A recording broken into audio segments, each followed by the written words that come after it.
достар, бүгін сіздерге енді 7-ші сыныптың геометриясының алғашқы тақырыбын есептер назарларыңызға ұсынамын. Яғни нүкте түзу кесінді тақырыбына есептер шығарамыз. Яғни оқулықтарыңыздағы 1-12 есепті алдым. Бізге түзу сызық берілген, бойларына нүктелер берілген. Яғни А, В бізде жалпы ұзындығы 2 сантиметрге тең кесінді.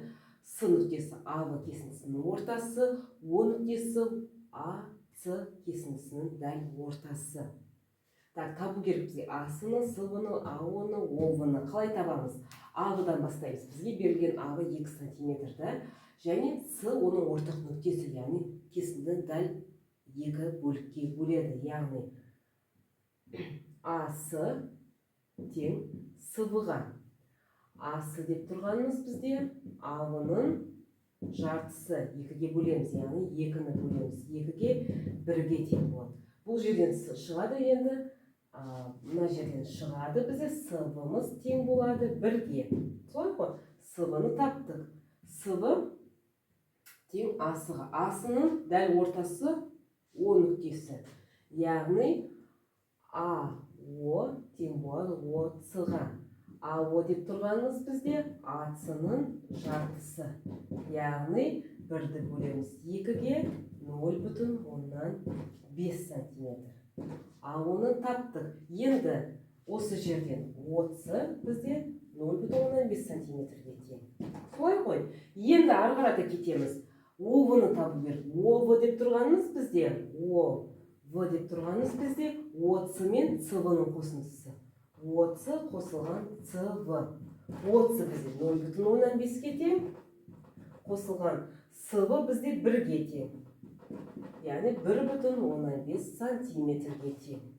Яғни барлығын таптық. АС бізде 1-ге тең, СВ бізде 1-ге тең, АО бізде 0,5-ге, ОВ бізде 1,5-ге тең. 1-14 есеп, яғни М түзу берілген. М түзуінің бойында М, Н, К нүктелері орналасқан. Қалай орналасқан біз білмейміз. Қандай ретпен орналасқанын. Бізге белгілі тек қана ұзындықтары МН 8 см, НК 12 см. МК түзуінің кесіндісінің ұзындығын табыңдар деді. Яғни қалай табамыз? МК тең болады МН қосылған НК тең болады, яғни 8 қосылған 12. 12 тең болады 20-ға, 20 сантиметрге. Егер мұна Н нүктесі М түзуінің дәл ортасында жатса, мысалы, мынау Н нүктесі болса, мынау К нүктесі болса, Н ортасында жататын болса, дәл ортасы емес, арасында жататын болса, онда біз МК-ның ұзындығын мұна кесіндіні қосамыз. Мұна кесіндіге 20 сантиметр болады деп айтамыз. Ал арасында жатпауы да мүмкін. Онда не істейміз? МК тең болады, онда үлкен кесіндіден МК-дан азайтамыз, М-Н-ді, яғни 12-ден азайтамыз біз 8-ді, тең болады 4 сантиметр. 4 сантиметр. Қай уақытта? Егер М нүктесі арасында жататын болса, мысалы, Н, К, НК 12 сантиметр, ал НК 12 сантиметр, МН бізде арасында жатса, мына жер Н жатсын. Мына жер бізде 8 сантиметр болса, мына жер бізде 12 сантиметр болса, 8-ден 12-ні азайтып, мұна МК кесіндісін табамыз. Егер М ортасында жатса 4 сантиметр, егер Н арасында жатса, онда 20. Есеп ретінде 1-16-ның екінші есебін алдым. Яғни бізге түзу берілген СЕ тең ДФ-ға деген ақпарат беріп тұр бізге, және СД кесіндісінің ұзындығы 120 сантиметр. МН, яғни СЕ кесіндісі мен ДФ кесіндісінің орталарының арақашықтығы беріп тұр. Кесінділердің арақашықтығы емес, есептің берілгенін дұрыс оқимыз, балалар, шатастырмаймыз. С кесіндісі мен ДФ кесінділерінің орталарының ара қашықтығы, яғни дәл ортасын аламыз мына кесінділердің, соның ара қашықтығы берілген. Мына ара қашықтық 85 сантиметр. Ал жалпы СД кесінді 120 сантиметр. Так, бізге табу керек ЕФ кесіндісінің ұзындығын табу керек. Табамыз ол үшін СД тең болады. СД тең болады. СМ кесіндісі, СМ қосылған МН қосылған НД. Осы үш кесіндінің қосындысына тең. Солай ғой? Енді не істейміз? Енді бізге не белгілі? Бізге СД-мыз белгілі, МН-мыз белгілі. Мына екі кесіндісінің қосындысын табайық.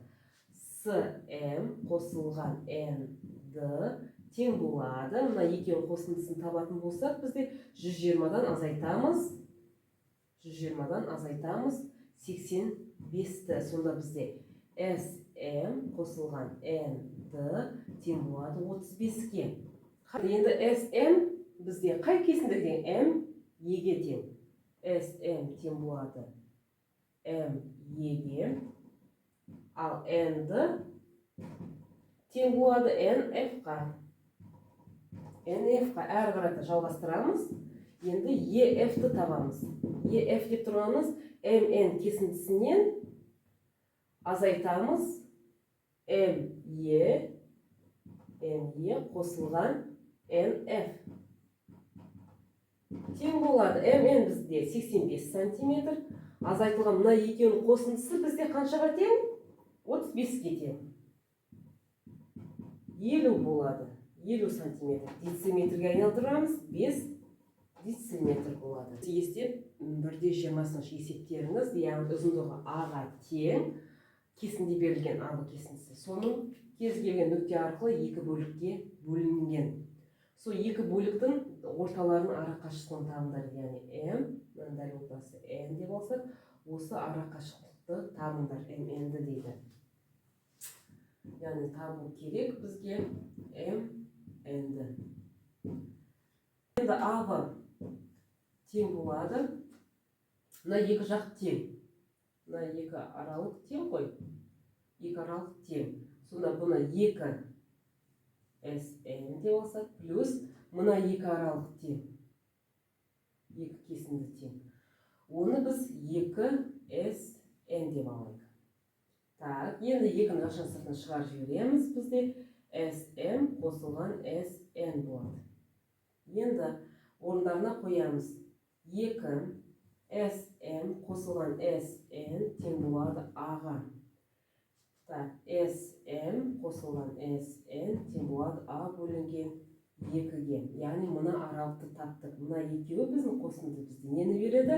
М, SM қосылған SN бізде береді MN-ді. А бөлінген 2-ні береді. Яғни ұзындығы А бөлінген 2 деген сөз. Келесі есеп ретінде 1/23 есептеріңізді алдым. Яғни АВ және СД кесіндісі бір түзудің бойында жатыр. В және С нүктелері ең жақын орналасқан нүкте. Ара қашықтығы В-сының 5 сантиметрге тең, және АВ мен СД кесінділерінің орталарының ара қашықтығы, яғни кесінділер ара қашықтығы, именно орталарының ара қашықтығы М-мен бізде 17 сантиметр тең. Табу керек АД кесіндісінің ұзындығын. Шешімді қалай іздейміз? Яғни бізде АМ тең болады НВ-ға, дәл ортасы болғандықтан АМ тең болады МВ-ға. Және СН тең болады НД-ға, дәл ортасы болғандықтан. Енді бізге табу керек нені? Бізге табу керек АД-ны. АД деп тұрғанымыз бізде 2, екі есе дейміз, мұна кесіндігі екеу тең ғой. 2 МВ қосылған SN қосылған ВС. Яғни мұна екі кесіндінің екі еседен кейін қосындылары қосылған ВС. Енді бізге осы қосындыны табу керек. В бізде 5-ке тең екен білеміз, mn бізде 17-ге тең. Яғни mn-нен шығарамыз. mn тең болады mv қосылған vc қосылған cn. Орындарына қоямыз. mn бізде 17-ге тең. mv қосылған cn біз білмейміз. Қосылған vc бізде 5-ке тең. Енді осы қосындыларды табайық. mv қосылған cn-ді тең болады 17 азайтылған 5. mv қосылған cn тең болады 17-ден 5-ті азайтамыз, қанша болады? 12 болады. Болды, орындарына қоямыз мына жерге. ad тең болады 2 көбейтілген 12 қосылған 5 тең болады. Ағы тең болады 24 сойма қосылған 5 29 сантиметрге тең деген сөз. Сонымен достар, мен біраз есептерді көрсеттім. Геометрияға байланысты, түзу, нүкте, кесінділерге байланысты біраз есептерді сіздердің назарларыңызға ұсындым. Келесі сабақта басқа тақырыпты қарастырып, басқа тақырыптарға есептер шығаратын боламыз. Менің каналыма тіркелдіңіздер, лайкты басыңыздар, достарыңызбен бөлісіңіздер. Келесі сабақта кездескенше сау болыңыздар.